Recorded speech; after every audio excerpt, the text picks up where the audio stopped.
चल तू 1 मिनिट इथं नवऱ्याच्या दारात थांबायचं नाही. अहो बापू, मला हे तर कसला त्रास नाही आणि तुम्ही मला कशाला तिकडे घेऊन चाललाय?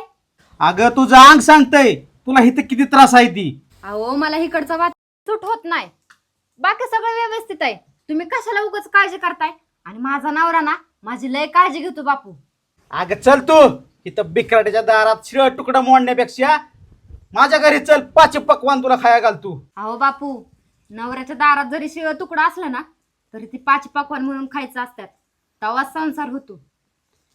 हे बघ पुरे, तू मला काय सांगू नको. मी तुला इथं नाही 1 मिनिट सुद्धा थांबू देणार नाही.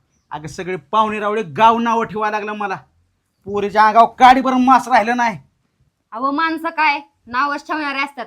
जड झालं तरी माणसं म्हणणार लय जड झाली, पाताळ झालं तरी म्हणणार पाताळ झाली. म्हणजे राहायचं तरी कसं? माणसांचा विचार नसतो करायचा. आपलं जीवन आपण जगायचं असतंय. अगं जगायचं असतंय, बरोबर आहे तुझं. अगं पण त्यांचं बोलणं माझ्या कानावर पडतंय ना. अहो कान उडे ठेवायचं नाही तर त्यांना म्हणायचं काय बोलायचं ती बोला, आमच्यासाठी बोलू नका. म्हणजे आता तू माझ्यापेक्षा मोठी झाली का? अहो मोठी नाही बापू, पण मी सांगते तुम्हाला जरा. तू मला काय सांगू नको आणि मी तुला इथं थांबूनच देणार नाही. तुला आज मी घेऊनच जाणार आहे. अहो पण मी तुमच्याकडे आली तरी मी काय तुमच्या आयुष्याला जाईल का सांगा बरं? तू चल, काय सांगू नको मला. चल बस झाली. हॅलो, अरे तात्या आणले का नाही लेकीला? त्या एक घाल्याच्या दारातनं. अरे शिळ तुकडं खाण्यापेक्षा हे तर खाऊ दे ना घरी 5 पकवान माझ्या दारात. बसू दे आता तसाच बोंबलत त्याला. जायला त्याच्या अरे लगा बघतोय लगा चांगलं लगा काम तसा करायचा सोडून लगा पुरीच्या अंगावर लगा चिबटभर मास राहिला नाही माझ्या.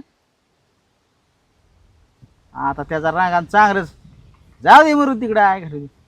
माझी पोरगी माझ्या डोळ्यासमोर राहील ना सुखात, बस झाले. आपल्याला काय पाहिजे दाव दुसरं?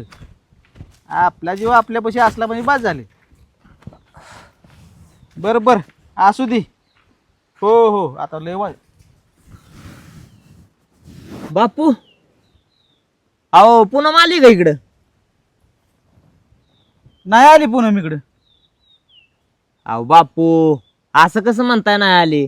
तुम्हीच सकाळी येणार होता घरी, मग गेली कुठं ती? घरी पण नाही. मग कशाला आला इकडे तुम्ही दारात? अहो बापू, ती आली का फक्त चौकशी करायला आलो होतो. अहो आता मला सांगा, माझी बायको कुठं गेली कुठं नाही, मला चौकशी करणं भाग आहे का नाही? तो शिळ तुकडा घालाय वय. शेळ तुकडं? आणि मग काय माझ्या पोरीच्या अंगावर चिमटभर मास ठेवलंय का रे? अहो बापू, अहो नवीन नवीन लग्न झाले या. आता थोडस समजून घ्या तुम्ही की बाबानं तिला तिथलं वातावरण मॅच होत